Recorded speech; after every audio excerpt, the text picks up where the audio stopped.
കഥ തുടങ്ങുന്നത് യഥാർത്ഥത്തിൽ അതിര് കടന്ന ഒരു ആത്മവിശ്വാസത്തിൽ നിന്നാണ്. ഇറാനിലെ പരമോന്നത നേതാവായിട്ടുള്ള അലി ഖമേനിയെ വധിച്ചാൽ ആ രാജ്യം ചീട്ടുകൊട്ടാരം പോലെ തകരുമെന്നും ഇറാനിലെ ജനങ്ങൾ അമേരിക്കൻ പടയെ പൂമാലയിട്ട് സ്വീകരിക്കുമെന്നായിരുന്നു ട്രംപ് ഭരണകൂടം കരുതിയിരുന്നത്. എന്നാൽ സംഭവിച്ചത് യഥാർത്ഥത്തിൽ മറ്റൊന്നാണ്.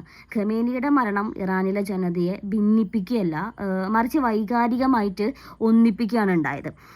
ആർട്ടിക്കിൾ 111 പ്രകാരമുള്ള ഭരണഘടനാപരമായിട്ടുള്ള നടപടികൾ വേഗത്തിലാക്കി ഇറാൻ ഭരണം സുരക്ഷിതമാക്കിയപ്പോൾ തെരുവിലെ വിപ്ലവം പ്രതീക്ഷിച്ച വൈറ്റ് ഹൗസ് ആകെ അന്തം വിട്ടുപോയി.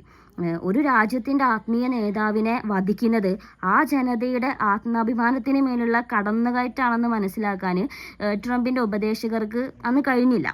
ഇതിനെയാണ് തന്ത്രപരമായിട്ടുള്ള അന്ധത എന്ന് ശരിക്ക് വിശേഷിപ്പിക്കേണ്ടത്. നയതന്ത്ര ലോകത്തെ ഞെട്ടിച്ചുകൊണ്ട് അമേരിക്കയുടെ വിശ്വസ്തരായിട്ടുള്ള നാറ്റോ സഖ്യകക്ഷികൾ പോലും ട്രംപിനെ തള്ളിപ്പറഞ്ഞു എന്നുള്ളതാണ് ഈ യുദ്ധത്തിലെ ഏറ്റവും ഒരു വലിയ വഴിത്തിരിവ് എന്ന് പറയുന്നത്. 2015 ആണവ കരാറിൽ നിന്ന് ഏകപക്ഷീയമായിട്ട് ട്രംപ് പിന്മാറിയപ്പോൾ തന്നെ യൂറോപ്പിന് അമേരിക്കയിലുള്ള വിശ്വാസം നഷ്ടപ്പെട്ടിരുന്നു. എന്നാൽ ഇറാനെതിരെ ആക്രമണം തുടങ്ങിയപ്പോൾ ജർമ്മനിയും ഫ്രാൻസും ഉൾപ്പെടെയുള്ള രാജ്യങ്ങൾ അമേരിക്കയോടൊപ്പം ചേരാൻ തയ്യാറാകാതിരുന്നത് ട്രംപിനേറ്റ കനത്ത പ്രഹരായി.